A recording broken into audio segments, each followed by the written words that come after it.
You remember the thrill, aisle after endless aisle at Toys R Us, a kingdom of toys with prices that seemed unbeatable. But here's the real puzzle.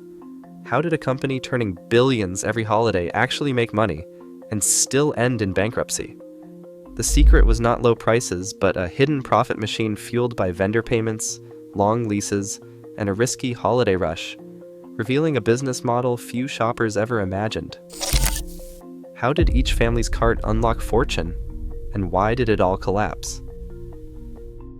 A parent pushes a shopping cart past shelf after shelf, the fluorescent lights humming overhead. Toys R Us at stores in the 1990s were unlike anything else in retail.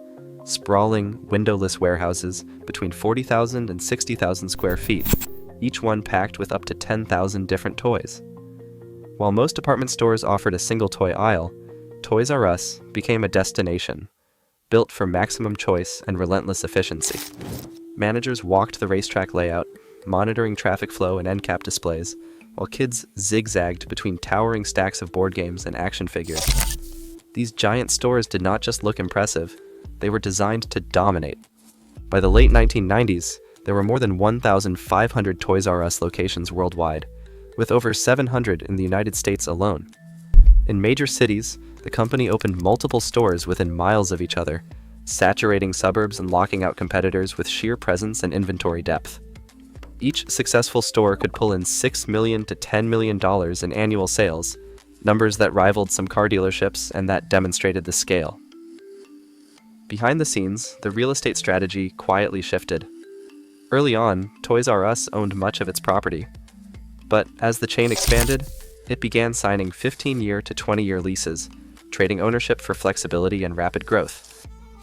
By the end of the decade, most stores operated under these long-term agreements, locking in prime suburban locations while also committing the company to massive fixed costs. Each lease became both a shield and a shackle, fueling negotiating power with suppliers while quietly raising the stakes if foot traffic ever slowed. Toy manufacturers did not just compete for shelf space at Toys R Us, they paid for it. In the 1990s, giants like Mattel and Hasbro found themselves funding up to 75% of the company's advertising bill just to ensure their brands appeared in the weekly circulars or grabbed prime spots at the end of the aisle. For every dollar Toys R Us spent on television, radio, or Sunday flyers, as much as 75 cents came back from suppliers. This cooperative system slashed the retailer's marketing costs to just 3 or 4% of revenue, while competitors often paid twice that. The price of entry did not stop at ads. Manufacturers wrote checks, sometimes $5,000, sometimes $50,000 or more, just to launch a new toy on the shelf or secure a seasonal display. For a small run, a $5,000 slot FE might spread across 5,000 units, adding $1 of hidden cost to every toy. For a blockbuster, $50,000 spread across 50,000 units produced the same math. These payments funded in-store signage, colorful end caps, and towering cardboard castles that made a product impossible to miss. From a vendor perspective, Toys R Us was not just a customer, it was a gatekeeper. A toy that landed an end cap or got featured in the mailer could become a holiday sensation. But failing to pay for that space meant risking obscurity, or worse, losing out to a rival with deeper pockets. The dollars flowed upstream, quietly subsidizing the promise of low prices and endless choice for every family walking through those warehouse doors. A child stops in front of a wall of Barbies, eyes wide, while a parent glances at the price tag. On the shelf, a $19.99 Barbie doll sits next to a Toys R Us exclusive, each promising a holiday morning surprise. But behind every box, the math is precise. Toys R Us bought that Barbie for around $9, sometimes even less, after negotiating bulk orders of $50,000 or more with Mattel. The store could sell it at $16.99 or hold the line at full price, pocketing a gross margin of $7 to $11 for every doll that left the shelf. That margin grew even fatter with private label toys, like Imaginarium trains or Animal Alley plush, where the company kept 40 to 50 cents of every dollar sold, far higher than with national brands. Multiply that by thousands of units and the numbers swell. But the real trick was timing.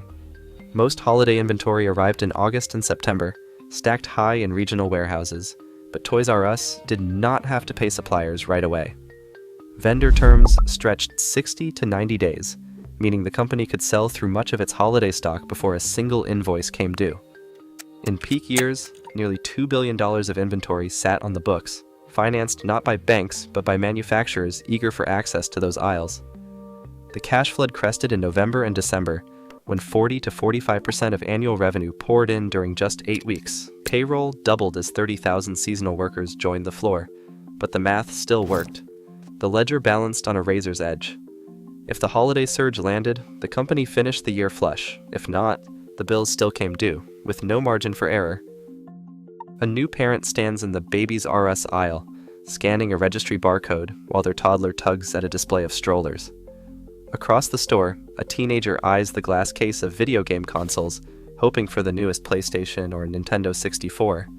By the late 1990s, Toys R Us had reshaped its business from just a toys to something broader, a revenue mix that looked less like a toy chest and more like a family's entire shopping list.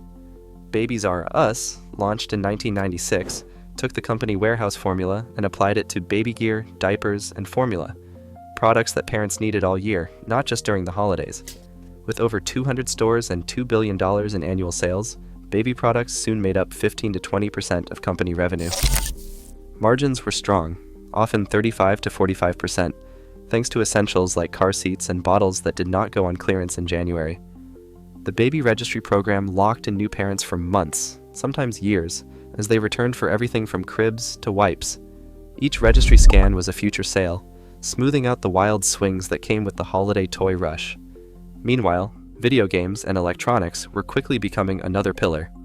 By the late 1990s, games and consoles accounted for 15 to 20% of sales.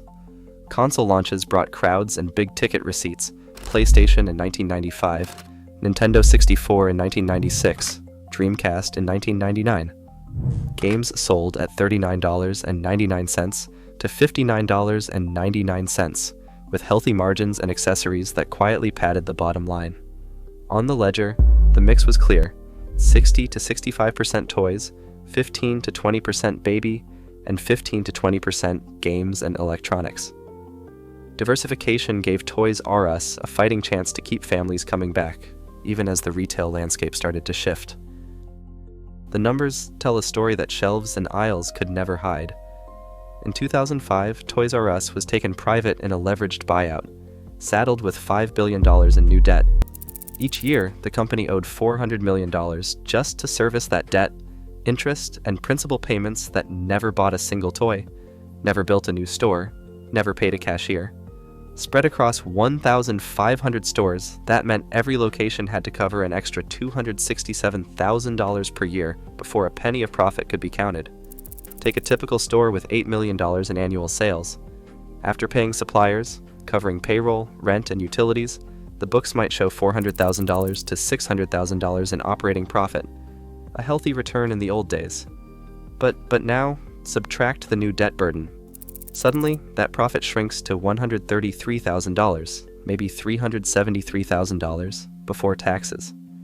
Any dip in sales, any spike in costs, and the cushion disappears. The pressure was relentless. Cash that once funded new inventory or digital upgrades now flowed straight to lenders. Stores could not cut back on rent or staffing without losing ground to Walmart and Amazon. The holiday season, once a windfall, became a lifeline. Miss the target, and there was no margin for error.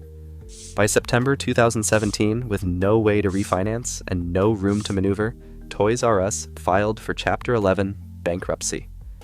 The numbers had finally caught up, and the magic of the world's biggest toy store ended with a line on the ledger that could not be erased. Retail giants rise on scale and vanish on debt, but the rules keep changing. Today, Amazon and Walmart control over 60% of toy sales, reminding us that dominance is always temporary. The next category killer is already evolving, fueled by technology rather than nostalgia. What do you think comes next?